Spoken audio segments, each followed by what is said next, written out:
57 Guild Wars capítulo 169, Pit Stop na realidade autor, Kotaru. Esse capítulo veio de novelfull.com. Por favor confira o site, link na descrição. Draco removeu o capacete virtual e esticou um pouco o corpo. Deitar-se num estado quase imóvel era difícil para os músculos, pelo menos até as cápsulas chegarem. Ele olhou para a direita e viu Eva tirar o capacete também.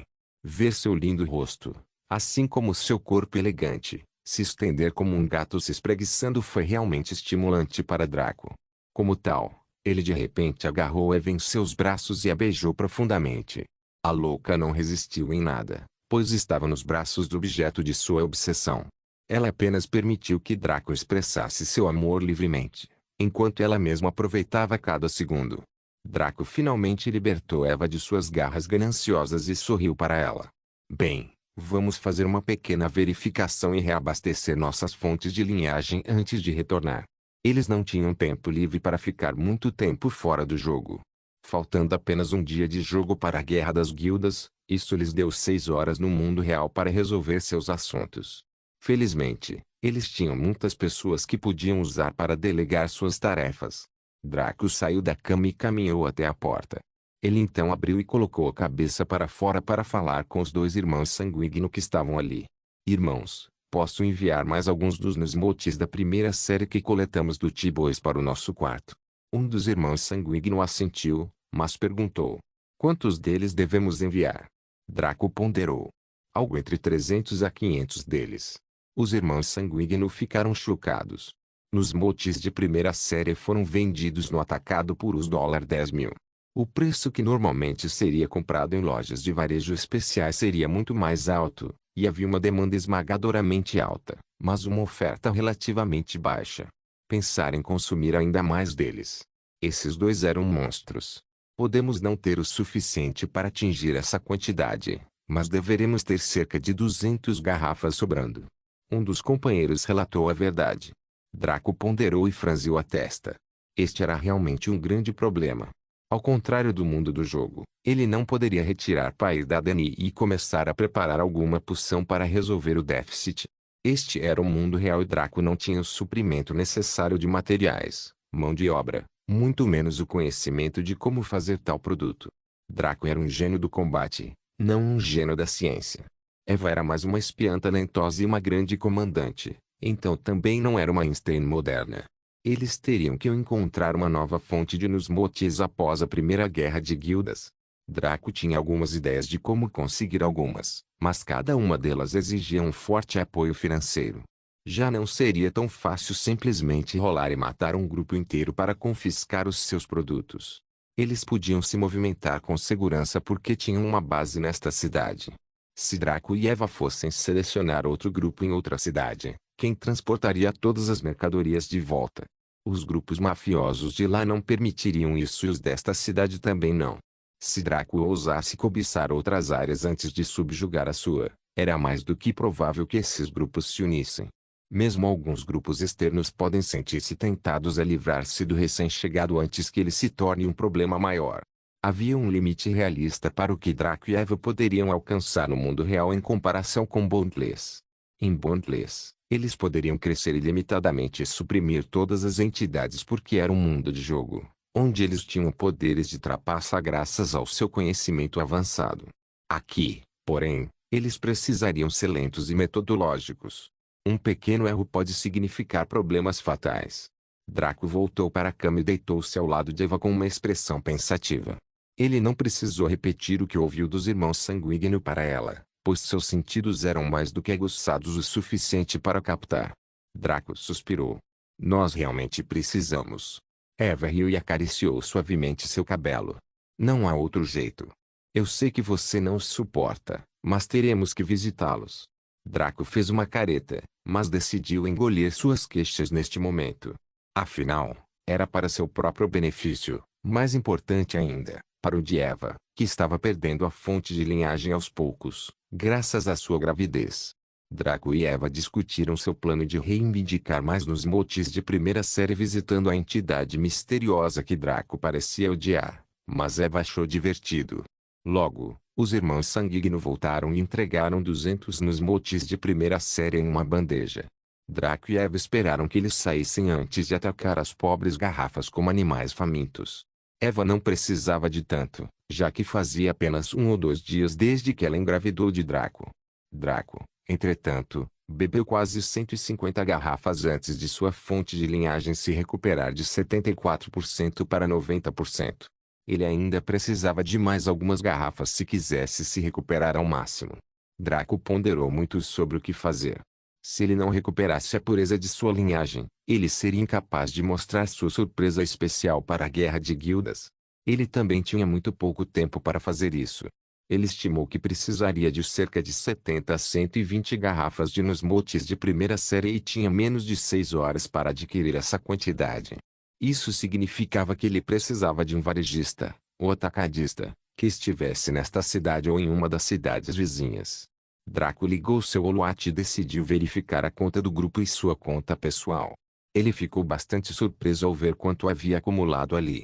A conta do grupo tinha os $70 milhões.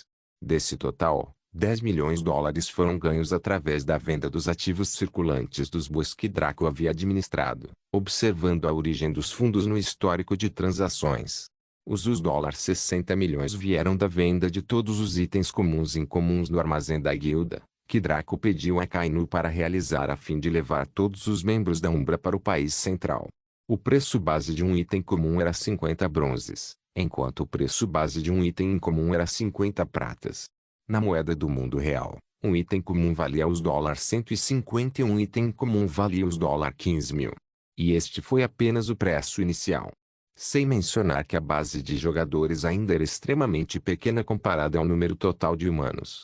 Apenas cerca de 50 milhões de jogadores estavam atualmente no Boundless, sem contar aqueles que saíram devido a abusos.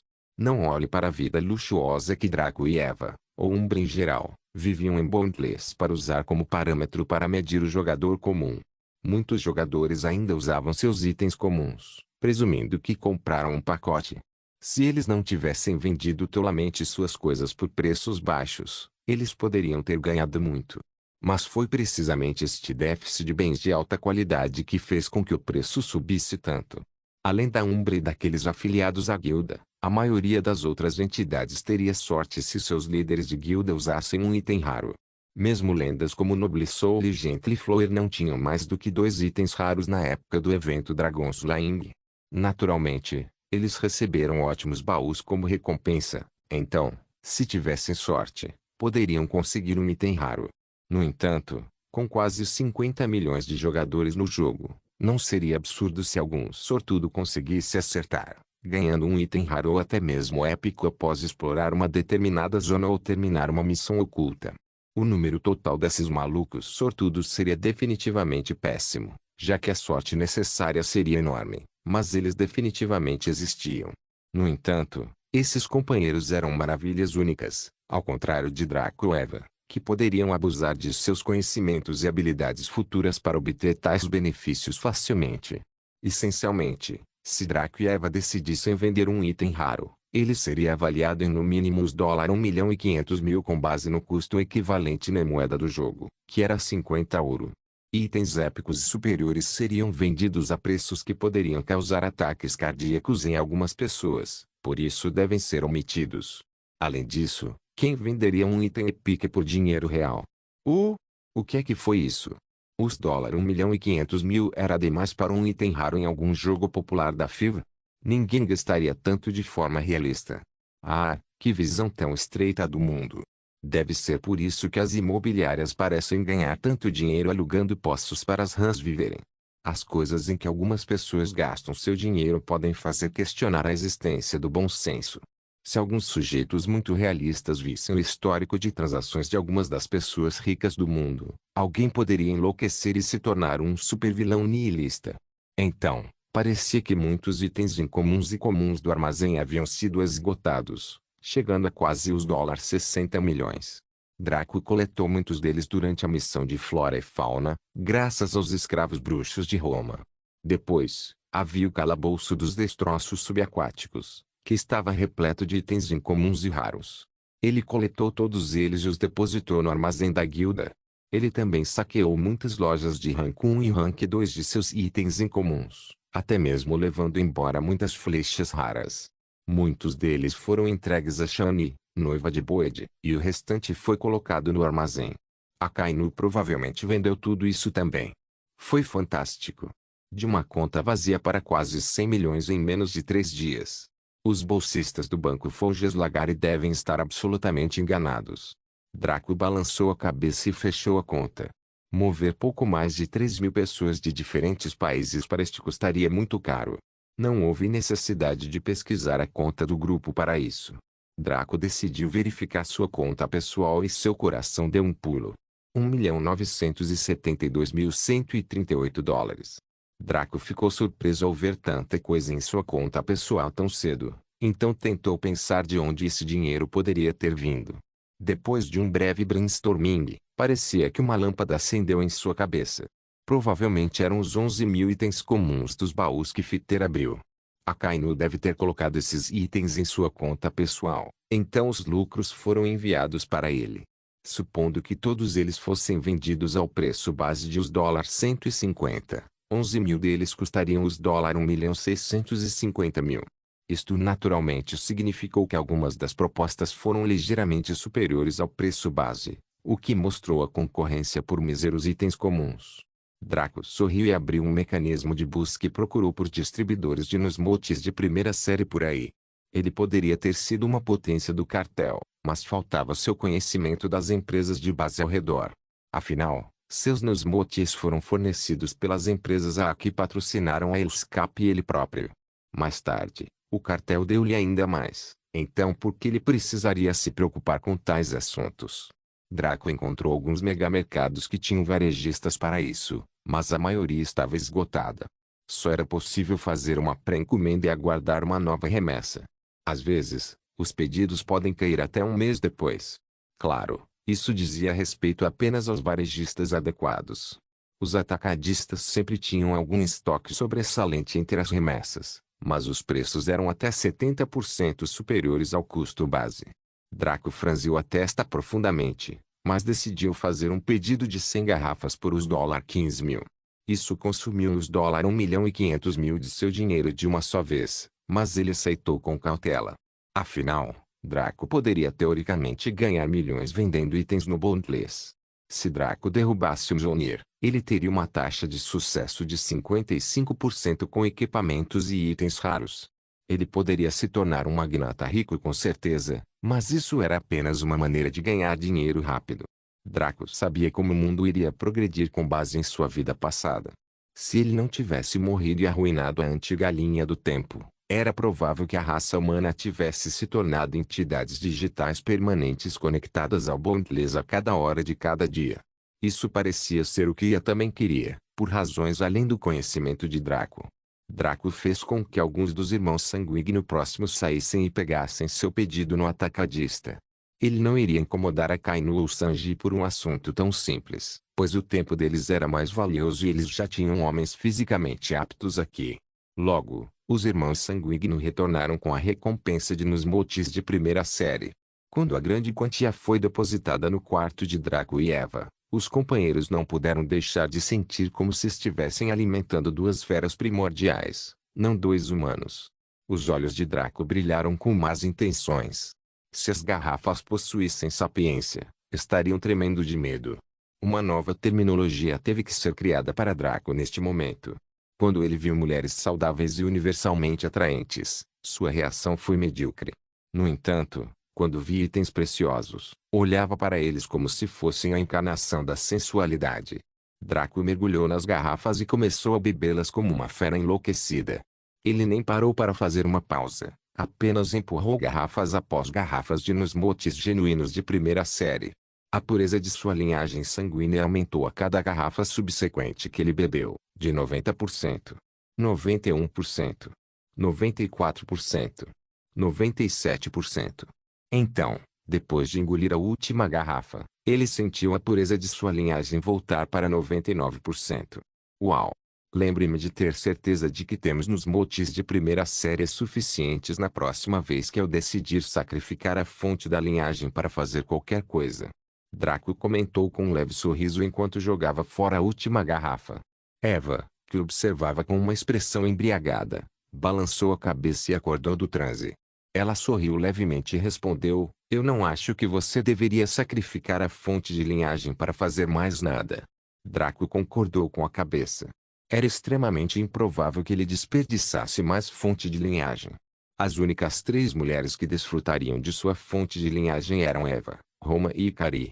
Não importa quem fossem os demais, eles só receberiam a energia típica da linhagem sanguínea que era transmitida durante o sexo.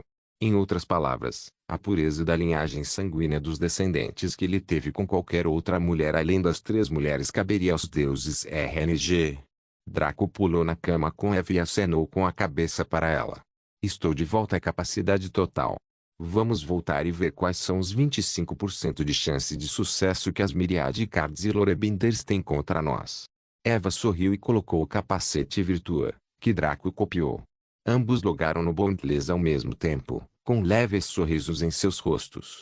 Que tipo de show a Myriad Cards e Lorebinders fariam para eles? Joker e Rapsholar não estavam tão calmos quanto Draco e Eva. Afinal, eles tiveram que enfrentar o gigante que era a Umbra. Mesmo que tivessem pouco mais de 500 mil jogadores disponíveis, eles ainda não tinham certeza se conseguiriam vencer os 2.500 da Umbra. Não apenas aqueles 2.500 jogadores estavam quase no mesmo nível de habilidade e força como líderes de guilda, mas também eram liderados pelo monstro absoluto chamado Draco e seu assassino Yandere, Rivetingnid. Já estava circulando a notícia de que Draco poderia invocar um dragão completo a um custo proibitivo, já que muitos dos jogadores tiveram a chance de ver isso antes de serem excluídos do jogo quando os orbes da destruição colidiram. Só porque não havia nenhum fórum no jogo específico para o jogo, não significava que não existissem fóruns feitos por jogadores na internet. Draco e Eva nunca se preocuparam em verificá-los nesta linha do tempo, mas tudo o que faziam era fixado nesses fóruns. Eles já eram mini-celebridades neste momento, mas ficaria pior quando houvesse um fórum no jogo. Rapsholar pesquisou os dois tanto quanto possível e chegou a apenas uma conclusão possível. Seremos esmagados até virar pasta. É melhor desequipar todos os itens que temos e ir para Lanús para minimizar nossas perdas tanto quanto possível. Isso deprimiu os dois, porque não fizeram nada de errado. Tudo o que eles fizeram foi enfrentar a energia da destruição para investigar aquele portal. Quem imaginaria que isso geraria um novo evento? Só por causa disso, a Umbra queria usar suas guildas como sacos de pancadas para demonstrar domínio. Como isso foi justo?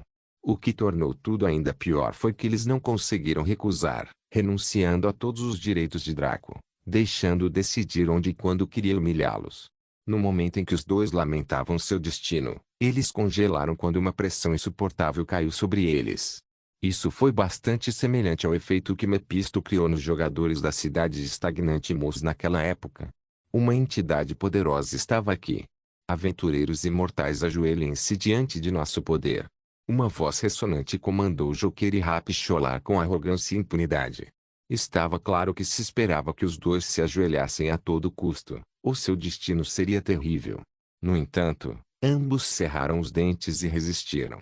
Embora Myriad Cards e Lorebinders não tenham conseguido alcançar o rank divino na linha do tempo anterior, ninguém poderia negar que eles ainda eram as guildas lendárias mais importantes que estavam a meio passo do divino. Gently Flower e Noble Soul podem ser lendas, mas se transformariam em jogadores de nível divino com o tempo.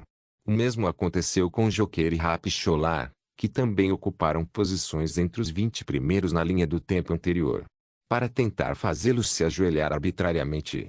Que piada! Só porque estavam assustados e pressionados pelo Umbra não significava que eram fracos. Umbra era muito forte neste momento. Mesmo que esses dois tivessem que lutar contra a Umbra, eles ainda tinham esperança de que as coisas pudessem ser consertadas entre eles depois. No entanto, como muitos jogadores, eles não respeitavam ou mesmo viam os NPCs como humanos, apenas como códigos glorificados. Para alguma entidade de base de código fazê-los se ajoelhar? Não está acontecendo. Mesmo que morressem, eles reviveriam e ficariam mais fortes no devido tempo. Eventualmente, eles viriam e pagariam tal dívida. Quem quer que tenha falado grunhiu com desdém, mas aliviou a pressão. Pelo menos você tem coragem, embora esteja dolorosamente fraco. Do vazio surgiu mais de uma entidade de rank 7, o que fez os olhos do Joker e do Rapcholar se arregalarem. Claro, eles não podiam ver diretamente que essas pessoas eram do rank 7, apenas infinitas. Essas pessoas nem sequer lhes deram a chance de falar. Vocês usarão seus corpos para fornecer segurança para nossos soldados de rank 1 que irão ajudá-los nesta guerra de guildas. Como tal, vocês serão capazes de reivindicar a vitória nesta guerra depois que esmagarmos indiretamente a Umbra. A pessoa que falou agora fazia parte de uma raça neutra chamada Anões. Seu olhar era áspero e sua voz mal-humorada. Joker e Rapcholar compartilharam um olhar. Eles entenderam que a Umbra deve ter feito algo para ganhar a ira de muitos poderes do rank 7, o que foi chocante por si só. Esses poderes de rank 7 não podiam se mover diretamente na Umbra, então eles tiveram que usar meios indiretos, como reforçá-los com soldados de baixo rank por qualquer motivo. Joker e Rapcholar, que estavam desesperados, de repente encontraram forças e disseram: por favor, dê-nos suas instruções. Por favor, dê-nos suas instruções. Guild Wars capítulo 170. A primeira guerra de guildas. Nuble notas. Finalmente que comece o caos. Draco e Riveting apareceram na sala do trono do Salão do Éter, exatamente no mesmo local por onde haviam escolhido sair. Sem conversar muito, os dois caminharam pelos corredores até a entrada. A maioria dos membros do Umbra já havia começado a construir seus lotes na cidade-estado, mas por enquanto, eles estavam ainda mais confortáveis com o salão da guilda rank 7 na cidade Karil. Além disso, o local da reunião foi a sala de assembleias do Guild Hall. Era muito provável que todos os outros membros tivessem chegado antes da hora, exceto os dois. Draco verificou o status do portal Center, mas estava apenas 20% pronto. Não era algo que pudesse ser apressado, e Draco já estava grato pelos melhores engenheiros e criadores de runas estarem trabalhando. Como tal, o Evildo optou por pescar e seguir para Karil City manualmente. Draco deixou Ikari e Roma para trás porque estavam grávidos. Mesmo que a ajuda deles fosse tremendamente útil durante a Guerra das Guildas, ele não arriscaria nada. Se algo imprevisível acontecesse e pudesse causar o aborto espontâneo de Roma ou Ikari, as lágrimas não seriam capazes de voltar no tempo. Os dois apareceram no Karil City depois de algum tempo e ficaram surpresos ao notar que a cidade estava bastante vazia. Os poucos jogadores que estavam por perto pareciam estar com pressa de ir para outro lugar. Draco percebeu tardiamente que o nível do jogador médio havia subido para o nível 18, o que foi surpreendentemente rápido dadas suas habilidades de nível lixo em comparação com NPCs do mesmo nível. Os dois trocaram um olhar e decidiram ir para o Guild Hall. Ao chegarem ao majestoso arranha-céu, eles entraram no prédio e foram novamente recebidos pela familiar recepcionista. Eles subiram no elevador e entraram na sala de assembleias, que estava ativa já que todos os membros da Umbra já estavam presentes. Os emblemas de suas guildas brilhavam com vigor e poder, e seus rostos estavam cheios de entusiasmo. Umbra, uma guilda com apenas 2.500 jogadores de combate, iria lutar contra duas guildas lendárias com pouco mais de 500.000 jogadores. Eles tinham apenas 0,5% do número do inimigo, mas eram eles que estavam entusiasmados. Draco olhou para Riveting com orgulho e adoração em seu rosto. Sua capacidade de treinar e condicionar subordinados era incomparável sob os céus. Ela conscientizou esses jogadores de elite sobre seu status, ao mesmo tempo em que conseguiu reprimir suas tolices. Mesmo que estivessem em horrivelmente menor números, eles ainda aguardavam com alegria o próximo noivado. Não foi por arrogância, mas pelo conhecimento de que eles poderiam vivenciar a batalha e crescer a partir dela. Suas mentalidades mudaram muito desde o dia em que Riveting os aceitou na guilda, especialmente os primeiros 108 membros. Embora estivessem espalhados por muitas fileiras da guilda, os membros dos primeiros 108 atuaram como capitães de vários outros membros dentro de suas fileiras específicas da guilda. Isso é o que Draco e Riveting queriam. Eles nem sempre teriam tempo para treinar meticulosamente os membros da guilda, nem teriam tempo para estar sempre perto da guilda. Draco não era o único com a habilidade de ativar missões únicas tão cedo. Riveting poderia realmente realizar alguns feitos para ganhar alguns também. Ambos tinham tarefas diferentes para concluir em um curto espaço de tempo. Dia após dia, as mudanças desta linha do tempo e da anterior foram crescendo. Se a Umbra pudesse se tornar um monólito autofuncional, eles poderiam deixá-la funcionar sozinha enquanto usavam seu tempo para lidar com outros assuntos. Draco e Rivetingnight subiram ao pódio, onde Sublime Notion, os 5 generais e os outros membros centrais da Umbra estavam. Draco acenou para eles com um sorriso antes de encarar os outros membros da Umbra. Todos vocês já ouviram muito sobre essa guerra de guildas, a ponto de serem terrivelmente treinados por Eva. Na semana passada, parece ter sido o assunto da cidade, mas só nós sabemos a verdade. Depois de sacrificar tanto e usar tantas de nossas cartas escondidas, conseguimos matar o dragão de metal e completamos com sucesso o evento Dragon Slaying. Saímos da área para nos recuperar de nossas perdas e calcular nossa orientação. Os olhos de Draco se estreitaram de repente e sua voz tornou-se sombria. No entanto, alguns ratos que fugiram na hora da luta ousaram tentar encontrar alguns restos, roubando assim um evento que deveria ser nosso por direito. Os membros do Umbra pareciam indignados. Muito poucos sabiam que a batalha com o dragão de metal não era a Umbra derrotando unilateralmente a serpente com muitas cartas escondidas, mas que era uma disputa estreita. Eles estiveram tão perto de serem exterminados.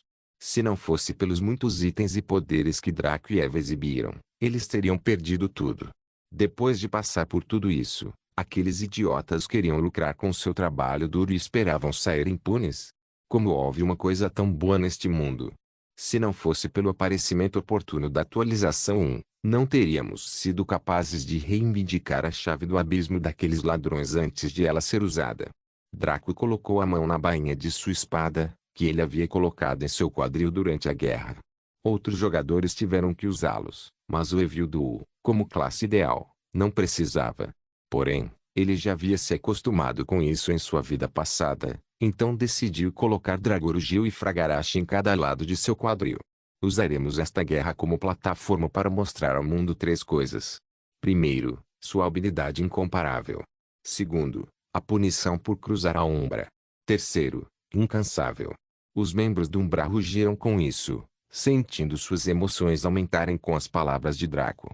Eles realmente queriam finalmente entrar no campo de batalha, massacrando todos diante deles, e isso transparecia em seus rostos.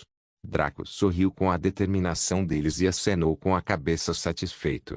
Então, ele estendeu a mão para o lado, fazendo sua capa preta do arauto balançar com graça majestosa. Mudar. Com outro rugido, os membros do Umbra saíram do salão de assembleias para marchar pelas estradas da cidade Caril de forma organizada, o que chamou a atenção de muitos. Tanto os jogadores quanto os NPCs ficaram maravilhados com a visão, sentindo seus corações borbulharem de excitação ao testemunharem essa cena maravilhosa. Os NPCs assistiram com expressão espantada enquanto muitos jogadores ativavam o modo foto e capturavam imagens desta incrível marcha. Muitos ficaram tristes por não terem conseguido gravar um vídeo disso, mas não havia nada que pudesse ser feito a respeito. Umbra entrou no Portal Center e optou por se mudar para o local da Guild War, que foi ambientado na Fleeting Forest, uma zona de campo de nível 40 a 50. Draco naturalmente escolheu uma área de floresta devido aos benefícios passivos do coração da floresta que ele possuía. Com isso, ele poderia exibir 150% de seu pico de poder de combate, o que era horrível para seu posto.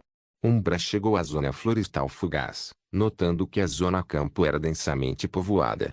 A área, que era tão grande quanto a atual Vita Capital City, estava repleta de jogadores que ficavam ao lado com expressões animadas.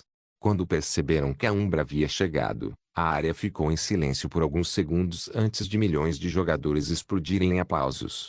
Tantas vozes gritando resultaram em uma cacofonia maluca, mas foi silenciada graças à ajuda do sistema. Por que tantas pessoas estavam aqui? Foi porque a primeira guilda Umbra e 2 lendárias guildas Myriad e Card Lorebinders estavam prestes a lutar no que foi apelidado de Primeira Guerra de Guildas. Claro, esse foi um aspecto disso. Muitos jogadores parariam o que estavam fazendo para testemunhar pessoalmente um evento tão importante, mas os números não seriam tão exagerados. A razão pela qual as pessoas estavam aqui era simples. A Primeira Guerra de Guildas, evento mundial de inscrição, a primeira guilda Umbra e as 2 guildas, Myriad Cards e Lorebinders estão competindo pelo direito de possuir a chave do abismo, que é um elemento crucial para o progresso do evento do abismo. Assista a este magnífico evento para ganhar prêmios grátis. Recompensas: 70 pratas, 3 baús de tesouro comuns e acesso à arena de apostas. Eles estavam recebendo coisas grátis apenas para relaxar enquanto assistiam a uma guerra de guildas. Quem não participaria? Eles puderam assistir a este grande evento, com uma motivação extra chamada brindes. Naturalmente, os jogadores vieram em grande número para assistir. A IR desenhou um pouco a Field Zone para o propósito desse evento, permitindo que milhões de jogadores adquirissem assentos individuais com uma tela à sua frente que mostrava o campo de batalha de múltiplas perspectivas em tempo real. Por estarem presentes, também tiveram acesso à arena de apostas, função que lhes permitia utilizar itens, dinheiro ou qualquer bem de sua propriedade que possuísse qualquer valor quantificável para apostar em qualquer uma das partes. O que os chocou foi que a arena de apostas tinha contornos detalhados dos níveis, poder e triunfos de cada parte que haviam sido mostrados antes, e até mesmo daqueles sobre os quais haviam sido especulados. Tudo isto foi levado em conta nas probabilidades da arena de apostas para a vitória de ambos os lados. Os jogadores não poderiam usar PMs ou sair da zona de campo depois de terem acessado a arena de apostas. Caso contrário, alguns malucos não tentariam lucrar vendendo informações no último minuto. Quando os jogadores viram o que Umbra estava empacotando, não ficaram surpresos, pois todos haviam previsto isso. A maior parte da análise sobre Umbra continha pontos de interrogação ou foi mantida extremamente vaga, não dando muita ideia aos jogadores. Caramba, para ser franco, o que estava escrito lá só seria conhecido pelos jogadores que não visitavam os fóruns, mas passavam seu tempo coletando cada pequena informação sobre a Umbra. No entanto, as informações sobre Myriad Cards e Lorebinders eram extremamente detalhadas. Tudo, desde as armas adquiridas e fornecidas, financiamento e mão de obra dos poderes ocultos, foi mostrado. Nada que o Myriad Card e Lorebinders tinham foi escondido para os jogadores, o que os deixou maravilhados e ofegantes em estado de choque. Muitos deles vieram aqui esperando ver a Umbra derrotar essas duas guildas até que implorassem por perdão, mas todos sentiram que suas opiniões mudaram depois de lerem.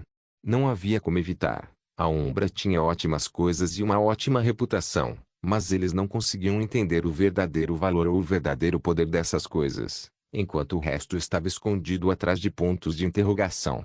Porém, o que puderam ver dos azarões nessa luta mostrou que eles tinham boas chances de vencer se Umbra não tivesse nada de exemplar. O que martelou o prego no caixão foi que as chances para Myriad Cards e Lorebinders eram de 1,8, enquanto Umbra era de 4,6. Aya sentiu que Myriad Cards e Lorebinders tinham 2,5x mais chances de vencer a Umbra. Aya, como controlador do jogo, não poderia estar errada. Então isso significava que a Umbra provavelmente perderia. Como tal, muitos jogadores apostam com segurança, optando por Myriad Cards.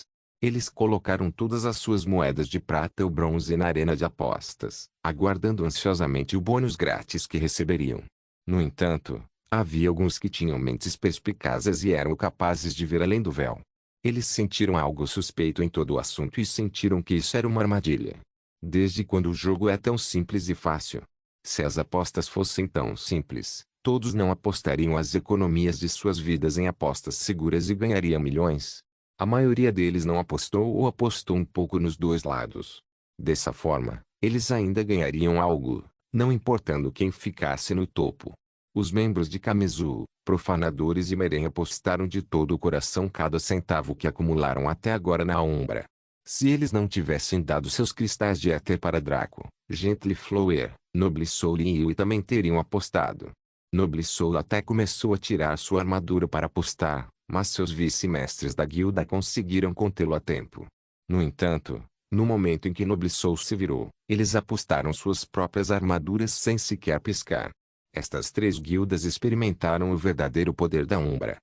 Mesmo que apenas seus Guildmasters tenham sobrevivido o suficiente para ver tudo, as recompensas que receberam e as descrições dos eventos lhes disseram o quão onipotente a Umbra era. Eles enfrentaram o dragão de metal e compreenderam completamente sua força. Para Draco derrotá-lo com apenas 12 pessoas restantes foi realmente incrível. Deve-se notar que as guildas que decidiram enfrentar o dragão foram exterminadas antes que pudessem causar um ponto de dano. Isso significava que os poucos trunfos que Draco convocou foram capazes de derrotar um chefe com quase 8 milhões de saúde, defesa absurda, mano limitado e auto-ataque. Como poderia esta ralé esperar igualá-los? Em outras palavras, o exército reunido por Myriad Cards e Lorebinders, mesmo com a ajuda dos NPCs que eles tinham, poderia matar o Metal Dragon. A questão agora era, o que essa IA intrigante estava tramando? Pode não saber todos os segredos e habilidades de Draco, mas deveria saber, mais do que qualquer um, exceto Riveting Nietzsche, do poder total de Draco. Ele deveria saber que as pilhas estavam tão inclinadas em direção à Umbra que era mais como se as miríades de cartas e os Lorebinders fossem os oprimidos e Umbra os opressores. Ele exibiu tudo o que Joker e Rapsholar tinham para esta guerra, sem exceção, dando ao público uma ideia clara de seu poder. No entanto, as cartas Umbra foram em grande parte escondidas, deixando outras inconsequentes que o público já conhecia. Mesmo esses foram deixados vagos e inexplicáveis, então parecia que Umbra não era tão impressionante. Não se engane, não que os jogadores pensassem que Umbra era fraco. Eles foram elogiados como a primeira guilda e seus elogios foram impressionantes. Muitos pensavam que Draco era um trapaceiro ou um beta-tester. Mas havia uma agitação atual no mundo exterior sobre Boundless que revelou fatos surpreendentes. Nota do autor, é o desenvolvimento do enredo que todos vocês estavam esperando. É a resposta do mundo ao Boundless como um jogo que permite abuso e violência. No entanto, isso será tratado durante o período em que Draco se esforça para atualizar seus itens. Devido a esses fatos, muitos perceberam que era impossível trapacear de alguma forma neste jogo. Essencialmente, tudo o que Draco fez foi uma prova de seu talento neste jogo. No entanto, talento e poder eram duas coisas diferentes. Quer fossem os NPCs, monstros ou jogadores, qualquer pessoa com sabedoria concordava que Draco era uma estrela brilhante que chegaria ao topo. Muitos tentaram ficar ao lado ou atrás dele e muito poucos quiseram ficar diante dele. No entanto, o que um homem poderia fazer contra 100 mil era um jogo completamente diferente. Dizer 100 mil pessoas parecia simples, como se fosse apenas um número. Mas mesmo 1000 pessoas num só lugar era muito para acolher, muito menos 10 mil ou mesmo 100 mil. Depois, havia 500 mil de jogadores que Myriad Cards e Lorebinders trouxeram para lutar. Além disso, eles tinham cerca de 50 mil NPCs que estavam nos limites do ranking apoiando-os. Tudo isto contra 2.500 elites extremas foi muito desfavorável. Umbra não tinha 100% de chance de perder com base em suas proezas, mas seria difícil para eles vencerem. Os jogadores aqui poderiam ser perdoados por sua ignorância. Eles jogavam esse jogo há pouco mais de um mês, então era natural que não conseguissem reconhecer o Monte Tai com seus olhos de cachorro. Em essência, a IA tinha um plano tortuoso para os jogadores, mas a maioria dos pobres coitados pensava que a IA estava lhes dando grandes benefícios ao distribuir 70 pratas e 3 baús comuns de antemão. Porque parecia que a IA tinha pena dos jogadores e distribuía esses itens para que as pessoas não tivessem que andar nuas pela cidade devido à pobreza. Joker e Rapsholar ficaram na retaguarda de seus exércitos. Como comandantes, eles não podiam morrer em nenhuma circunstância, caso contrário, o exército entraria em colapso naquele instante. Eles formaram um grupo de chat de voz para a guilda, mas os NPCs não puderam ser adicionados porque não faziam parte do grupo. Assim, cada um deles designou um de seus membros para transmitir ordens para comunicações rápidas. Ao lado de Joker e Rapsholar estavam alguns NPCs de diferentes idades, sexo e raça, mas uma coisa que todos tinham em comum era o brilho intenso em seus olhos.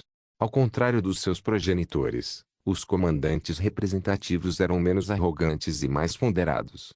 Depois de pesquisar tudo sobre a Umbra e comparar isso com o lado deles, eles chegaram a uma conclusão extremamente difícil.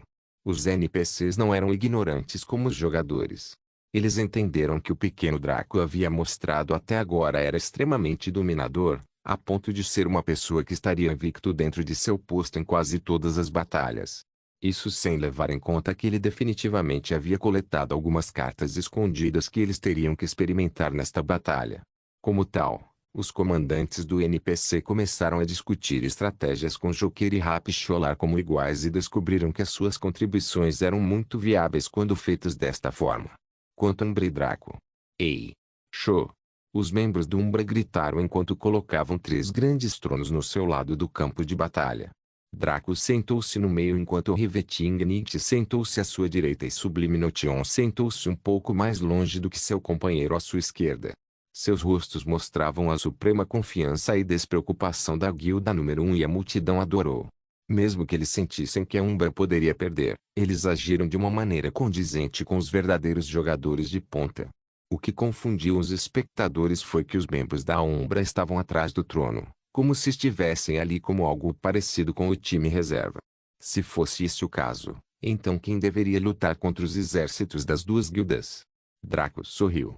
Para a salva de abertura, vocês podem assistir e aprender como as batalhas devem ocorrer. Sim, mestre da guilda. Os membros do Umbra gritaram de entusiasmo. Draco assentiu com satisfação. Com isso resolvido, vamos começar. O poder de Camelot. Chamado da natureza. Camelot Smith, convoque todo o exército de Camelot pouco antes da catastrófica Batalha de Canlan. Duração 1 hora. Tempo de espera, 7 dias. Chamado da natureza, a ativação desta habilidade permite ao usuário convocar um exército de monstros do tipo madeira que são do mesmo rank que o usuário por 3 horas. Tempo de espera, 21 dias. Guild Wars capítulo 171. A Primeira Guerra de Guildas 2. O céu se abriu e uma cena de batalha foi mostrada do outro lado. Da fenda vieram quase 100.000 soldados de Camelot, junto com os 6 cavaleiros da Távola Redonda restantes, que eram os únicos ainda leais a Arthur, além de vivos. Arthur amorteceu a queda com o controle do vento. Assim como Fragarashi, Excalibur era uma lâmina lendária que conferia poderes do vento e auto-ataque. No entanto, Excalibur era um pouco mais forte que Fragarashi, devido ao seu poder ofensivo ser o mais elevado da mitologia. Arthur olhou para Draco no trono e seus olhos brilharam. O sujeito parecia muito mais poderoso do que quando se conheceram naquela campina. Infelizmente, nem Arthur nem nenhum dos soldados de Camelot conseguiram se lembrar da luta contra o dragão de metal. Afinal, o selo de Camelot os convocou pouco antes da Batalha de Canlan. Era como se o sistema criasse uma cópia digital dos soldados e os convocasse por 1 hora para cumprir as ordens de Draco. Quando a duração terminasse, eles seriam removidos do campo de batalha. Como tal, a cada nova instância em que ele usava a habilidade, os novos só se lembravam de Draco da batalha em Central Meadowland durante a missão Flora e Fauna. Infelizmente, seria assim que as coisas funcionariam enquanto o selo de Camelot estivesse ativo. Arthur voltou-se para o exército de jogadores e NPCs com um olhar analítico. Antes que pudesse falar, Galad disse exatamente o que ele próprio queria dizer. Incomum. Isso mesmo. De acordo com os Cavaleiros de Camelot, os 500.000 jogadores antes deles eram completamente normais. Suas estatísticas e posturas eram inadequadas, fazendo-os parecer inábeis e destreinados. No entanto, isso não foi tudo. Um grande rugido pôde ser ouvido quando um exército de monstros baseados em madeira como Chambleus, Dryades, Assassin Vienes, Killer 3, Ents e mais surgiram do horizonte. Seu ímpeto foi ainda maior do que o do exército de Camelot, que confundiu os jogadores presentes. Eles tinham ouvido falar que Draco poderia convocar Arthur e seu exército, então muitos dos homens, e especialmente as mulheres, vieram dar uma olhada no lendário rei Arthur. O que eles viram foi extremamente excelente. Arthur parecia um belo herói que lutaria contra um dragão para salvar uma donzela. Isso tocou o coração de muitas meninas e até de alguns rapazes. A maioria dos rapazes sentia um misto de inveja e respeito, devido ao seu porte heróico e ao seu equipamento. No entanto, não importa quem estivesse olhando, eles sentiram um arrepio no coração ao verem os monstros se aproximando com tanta força e presença. O tremor da terra devido apenas à sua carga fez muitos empalidecerem. Arthur e companhia olharam para o Monster Army com leves sorrisos. Afinal, eles já haviam brigado com alguns desses caras antes, então sabiam o quão bons eles eram. O exército de monstros de madeira ficou ao lado do exército de Camelot, seus corpos imóveis, mas seus olhos cheios de ameaça e maldade. Até os soldados de Camelot sentiram que o exército dos monstros de madeira seria um inimigo difícil de combater. Draco ativou a habilidade comercial tática e entrou em seu centro de comando pessoal. Ao contrário da batalha contra o Metal Dragon, ele não planejava tomar parte muito ativa nessa luta, para poder dedicar seu tempo usando o Trad Skill ao máximo. Sofia veio de onde quer que ela se escondesse quando ele estava fora. O orbe robótico olhou para ele de uma maneira muito estranha, e Draco não pôde evitar suar sob a armadura. Saudações, comandante. Bem-vindo de volta ao seu centro de comando pessoal após um longo período de inatividade. Sofia chegou desconfortavelmente perto dele, colocando seu gigante olho sensor vermelho bem no rosto preocupado de Draco. Posso perguntar ao comandante por que o centro de comando pessoal ficou inativo por tanto tempo? Draco respondeu estoicamente. Havia muitos problemas para resolver que não exigiam combate. No entanto, nossa situação atual só pode ser resolvida através de combate no momento. É por isso que vim aqui. Sofia balançou a cabeça em silêncio por um tempo antes que a intensidade de seu olhar e presença se tornasse normal. Uma resposta aceitável. O que o comandante exige de mim hoje? Draco sentou-se em sua cadeira e olhou para as telas à sua frente. Não use meu controle. Desta vez, use os olhos divinos de Kylo para analisar a batalha e descobrir o melhor caminho a seguir. Draco não fez isso durante a batalha com o dragão de metal porque precisava de Ômega de prontidão caso as coisas saíssem do controle, e a habilidade teve um uso importante em um momento crucial. Agora, porém, era improvável que Myriad Cards e Lorebinders pudessem levá-lo tão longe. Além disso, Draco não queria criar mais rasgos no espaço que levassem ao Reino Nulo. Pelo que ele sabia, isso poderia tornar o próximo evento do abismo ainda pior do que parecia ser agora. Sofia reconheceu o comando de Draco. O centro de comando pessoal redirecionará suas habilidades de visão para julgar o campo de batalha. Assim como quando Sofia estava fazendo uso dos seus, Draco não sentiu os olhos de Kylo fazerem nada em particular. No entanto, as telas diante dele começaram a se atualizar tão rapidamente que ficou claro que a análise estava em andamento. Draco esperou pacientemente enquanto isso acontecia e, do lado de fora, ele observou indiferentemente enquanto Myriad Cards e Lorebinders davam o primeiro passo nesta batalha. Seu exército foi dividido em 100 regimentos. Um regimento possuía 5.000 jogadores e 500 NPCs. Cada regimento tinha uma força distribuída de maneira ideal de tanques, curandeiros, causadores de danos à distância e linhas de frente corpo a corpo. Cada regimento seria extremamente difícil de matar sozinho devido a esta distribuição ideal. Os tanques lançariam habilidades de roubo agressivo e se fortaleceriam para resistir a danos. Os curandeiros também adicionariam seus próprios buffs empilháveis à briga e curariam os tanques sempre que eles enfrentassem uma salva difícil. Em seguida, os causadores de dano à distância formariam o ataque principal, pois reduziriam a saúde de seus oponentes por meio de salvas rápidas e calculadas, enquanto os jogadores corpo a corpo entrariam e sairiam com os tanques na vanguarda, causando dano quando necessário. As guerras e batalhas em grande escala no mundo real eram longas, cansativas e muito traumáticas, mas os inimigos só tinham uma vida limitada por certos limites biológicos. Quando você atirava ou esfaqueava alguém, essa pessoa morria. Talvez não instantaneamente, dependendo de onde aconteceu, mas eventualmente até que os cuidados médicos adequados fossem prestados. Como tal, as táticas elaboradas para confrontos no mundo real enfatizavam o cuidado e a astúcia. Comandantes de má qualidade levariam seu exército a perder uma grande quantidade de mão de obra, vidas que eram cruciais para a força militar de um estado, e esse tipo de mão de obra não era facilmente substituído. As guerras nos jogos, e especialmente nos jogos FIFA anteriores ao Boundless, eram muito diferentes. As batalhas foram rápidas, emocionantes e muito motivadoras.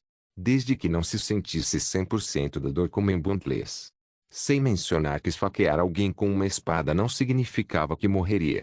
Não, isso significava apenas que eles perderiam uma quantidade equivalente de HP, mas poderiam sorrir ameaçadoramente para você enquanto sua espada estivesse em seu peito e até mesmo retaliar. Um golpe fatal não foi suficiente para derrubar outro jogador e isso foi apenas a cereja do bolo. Havia também o fato de que existia magia, que estragou todas as estratégias comuns usadas em batalhas do mundo real. A magia mudou o jogo na forma como o mundo funcionava, sem mencionar coisas como itens e habilidades. Então, era preciso usar um método diferente para lutar nessas guerras ou eles seriam massacrados como porcos. Este arranjo foi o contra-ataque perfeito para feitiços ativos em grande escala como o Armagedon, que poderia destruir uma cidade inteira por conta própria.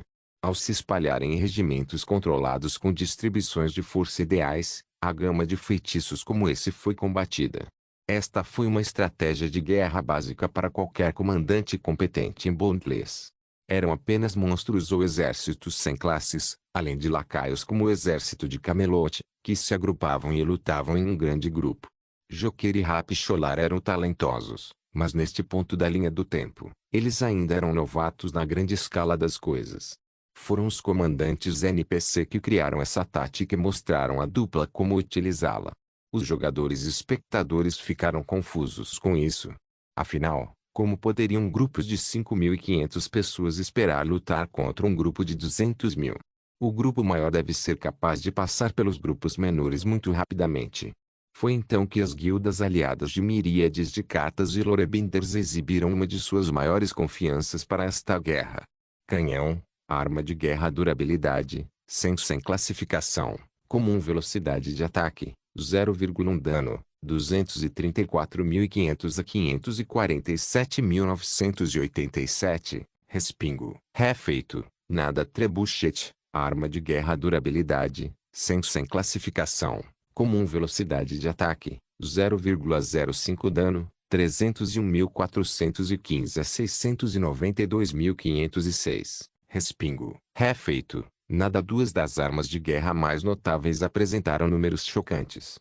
Os jogadores que acessaram a arena de apostas já haviam sido informados disso, por isso não ficaram muito surpresos.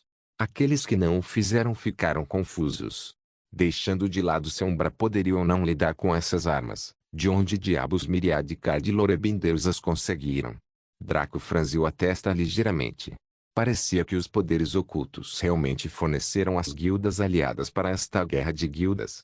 Até mesmo conceder-lhes armas de guerra frágeis e relativamente difíceis de produzir foi verdadeiramente surpreendente. Afinal, era preciso ser um engenheiro de nível mestre para trabalhar até mesmo em armas de guerra de nível comum. Esta foi uma das poucas limitações impostas ao Tradeskill, já que as armas de guerra seriam muito poderosas se pudessem ser produzidas em massa por meros iniciantes. Basta olhar para esse maldito dano. Uma capitão de Rancun com uma quantidade típica de HP morreria com apenas um golpe. Como os jogadores deveriam lidar com isso? Assim que os jogadores viram isso, eles apostaram nas guildas aliadas porque a Umbra só tinha 2.500 pessoas. Mesmo que eles tivessem alguns truques, o dano era 10 vezes maior que o máximo que um tanque normal deveria ter neste estágio. No entanto, com o exército de Camelot e também com o exército dos monstros de madeira, as coisas pareciam esquentar muito. Os exércitos convocados do lado de Draco contra-atacaram a formação dos exércitos da guilda aliada, mas suas armas de guerra contra-atacaram os exércitos convocados do lado de Draco. No entanto, só porque Draco decidiu aproveitar esta guerra não significava que as coisas seriam injustas para as guildas aliadas. Seu centro de comando pessoal estava atualmente abusando de seus olhos de Kaelo para ler as mentes do inimigo e formular os contraplanos adequados. Como tal, Draco comandou o exército de monstros de madeira para se dividir em 4 divisões. Cada divisão continha 25.000 monstros que foram divididos de acordo com as suas habilidades. Os druidas como os Dryades e Sprites formavam a última divisão na parte de trás, enquanto os monstros altos e grandes como os Chamblers e Ents permaneciam na frente na primeira divisão.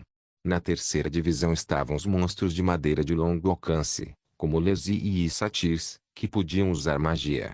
Na segunda divisão estavam os tipos puramente ofensivos como os Killer 3 e os Assassin Vienes, assim como os Manticores. Draco então recorreu ao exército de Camelot e os dividiu em 6 divisões.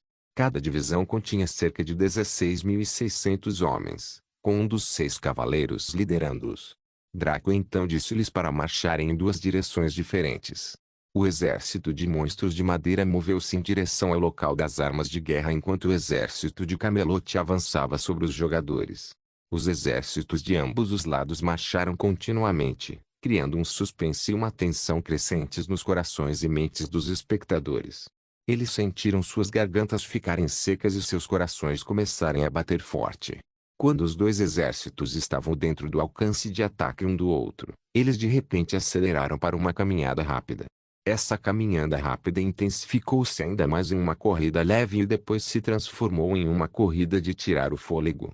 Antes mesmo de a linha de frente de ambos os exércitos colidir, as armas de guerra e os combatentes de longo alcance dispararam seus ataques. Os tanques do lado das guildas aliadas absorveram os ataques, enquanto os do lado do exército dos monstros de madeira absorveram o dano explosivo das armas de guerra. Em apenas uma salva, muitos dos membros da primeira divisão foram destruídos, cerca de 500 deles. O resto ficou aleijado ou seu HP foi deixado na zona vermelha. Isto foi naturalmente uma grande surpresa para os membros da Umbra, mas eles continuaram a observar em silêncio. Draco simplesmente sorriu. Como poderia o centro de comando pessoal não ter levado em conta essas perdas quando percebeu a força das armas de guerra? Os Dryades Spirits começaram a lançar seus úteis empilháveis que trouxeram os monstros gravemente feridos da primeira divisão de volta à saúde. Os jogadores de todo o mundo, e especialmente as guildas aliadas, tiveram a mesma visão alucinante que os monstros de Central Meadowland tiveram. Ao contrário de quando o exército de monstros de madeira lutou em Central Meadowland, as Dryades não consumiram muita mana. Isso acontecia simplesmente porque as armas de guerra tinham velocidades de recarga abismais. No momento em que a segunda salva foi disparada, o exército Monster havia diminuído a distância em 20%. Supondo que eles pudessem manter essa velocidade, as armas de guerra teriam apenas 4 salvas para matar o maior número possível do exército de monstros de madeira. Não havia muitos defensores presentes em torno das armas de guerra, além daqueles que as operavam. Afinal, a maioria do exército estava em campo atualmente. No entanto, os comandantes do NPC perceberam isso e fizeram as guildas aliadas dividirem o exército de campo ao meio, com 50 regimentos se movendo para interceptar o exército dos monstros de madeira. Isso era exatamente o que Draco queria, já que o exército de Camelot teria dificuldade em lidar com todos os jogadores ao mesmo tempo, sem nenhum curandeiro em suas fileiras. A maioria deles eram espadachins ou lanceiros, sem nenhuma classe de ataque à distância na mistura. Agora que o exército das guildas aliadas foi dividido dessa maneira, o exército de Camelot investiu poderosamente nos regimentos restantes. Cada soldado daquele exército era tão forte quanto um monstro de nível especialista, enquanto os cavaleiros estavam no nível de monstros de nível capitão. Os jogadores se transformaram em pichels tão rapidamente que era impossível não sentir um arrepio. Era como ver um moedor devorar carne, transformando-o em picadinho. Corpos inteiros foram divididos ao meio ou tiveram seus membros decepados. Os jogadores que sentiram essa dor empalideceram ou gritaram. Eles se perguntaram por que se inscreveram nesta guerra enquanto suas mentes desmoronavam devido à pressão da morte e da agonia. No entanto, no momento em que deixaram o campo de batalha, seus cérebros foram quimicamente alterados, minimizando severamente o trauma do evento. Sempre que tentavam se lembrar, não se lembravam da dor exata, apenas que era doloroso e se arrependiam de não poder lutar por mais tempo. Os NPCs entre os regimentos eram verdadeiramente poderosos. Todos eles alcançaram o teto do rank 1 e estavam um passo para o rank 2. Cada um deles era uma elite superior reunida entre as inúmeras raças que serviam às potências do rank 7.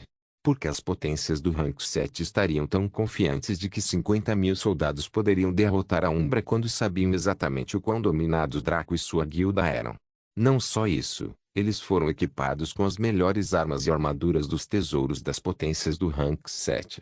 Nenhum único equipamento em seu corpo estava abaixo do ranking comum. O exército de Camelot ostentava habilidades militares incríveis, mas apenas Arthur e os cavaleiros possuíam equipamentos de alta qualidade. Camelot esteve envolvido em tantas guerras após a traição de Lancelot, o que, juntamente com as travessuras de Mordred, significou que o equipamento dos soldados que marchavam para a Batalha de Canlan estava desgastado e bastante pobre.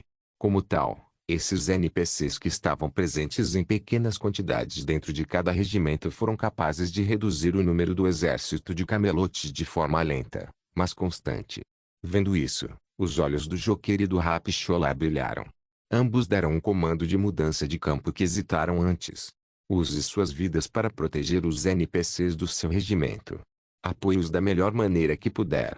Em vez de lutar junto com os NPCs e fornecer apoio mínimo, os 5.000 jogadores de cada regimento dedicaram toda sua existência à proteção, prolongando assim a vida desses NPCs.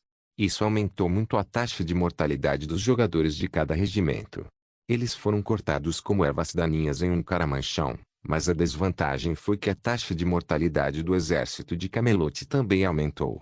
Não importa o quanto os cavaleiros lutassem, eles eram causadores de danos ofensivos que podiam matar sem com um golpe de suas lâminas, mas não podiam fornecer defesa para seus próprios homens. Draco viu isso e respondeu ordenando ao exército de Camelot que se concentrasse nos curandeiros.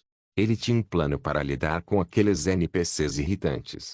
Os olhos de Draco brilharam com malícia enquanto ele lançava todas as suas habilidades de buff para aumentar seu dano total de ataque em preparação para uma das habilidades mais quebradas da história dos jogos. Monge da Guerra. Vazio Absoluto. Warmonger. A ativação desta habilidade permite ao usuário se fundir com o fogo da guerra, aumentando o dano em 100% enquanto houver resistência para queimar. Sem recarga. Vazio Absoluto. Cria uma anomalia espacial em uma área de 100x 50 metros ao redor do usuário, o que aumenta a velocidade de ataque e movimento em 10% para cada inimigo dentro. Sem limite de aumento percentual. Duração: 1 minuto. Recarga: 10 minutos. Antes de fazer isso, Draco também piscou o mais próximo possível do exército inimigo. Já que ele usaria essas duas habilidades, ele poderia muito bem maximizar seus benefícios. Draco não se preocupou em adicionar Dragon's Force à equação, já que tinha um tempo de espera de 12 horas, 6 quando cortado pelo título do Richmond Herald, o que serviria a um propósito diferente mais tarde. Rugido do Dragão Negro. Uma onda sonora rompeu de Draco e cobriu todo o campo de batalha. Ela atingiu os jogadores de forma inofensiva, já que a habilidade não podia ser usada neles, mas era diferente para os NPCs. Eles tentaram fazer o melhor para se defenderem da habilidade, mas foi inútil. Como poderiam, quando a habilidade se movia por um raio de 1 km e maximizava o poder de ataque total de Draco por um fator de 30? Para todos os NPCs em regimentos dentro de 1,6 km de Draco, todos eles viram uma quantidade exorbitante de danos sofridos antes de se transformarem em Pichels. Menos 420 mil. Não se esqueça de deixar o link de se inscrever no canal. Caso queira contribuir de alguma forma com o canal, entre em contato comigo pelo Instagram do canal. O link do Instagram do canal estará na descrição do vídeo. Por favor, certifique-se de verificar meus outros vídeos. Tenho certeza que você vai gostar deles. Solem irmãs, Solem irmãos.